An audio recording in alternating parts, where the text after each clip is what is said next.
Kimdir anamız xanım Fatimə Zəhra salamullahi aleyha? Atası Peyğəmbər sallallahu aleyhi və aleyhi və səlləm, anası xanım Hədicə salamullahi aleyha, övladları İmam Həsən, İmam Hüseyin aleyhissalam, xanım Zeynəb salamullahi aleyha, Ümmü Külsüm və Möhsün. Həyat yoldaşı Əmir əl-Muminin Əli aleyhissalam Məkkədə dünyaya göz açıb, Mədinədə şəhadətə çatıb, şəhadət səbəbi imamət, vilayəti müdafiə etdiyinə görə idi.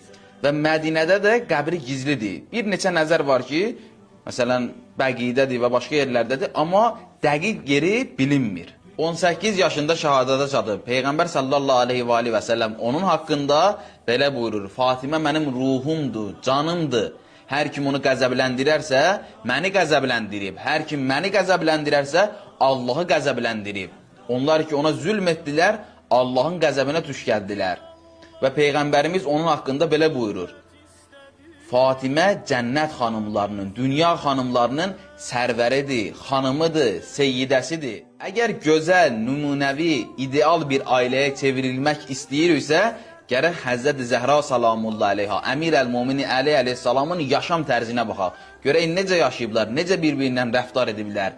Əgər onları özümüzə örnək götürsək, ucalarıq, izzət taparıq, həyatdan həzz alarıq. Xanım Zəhra salamullahi aleyhanın 9 adı var.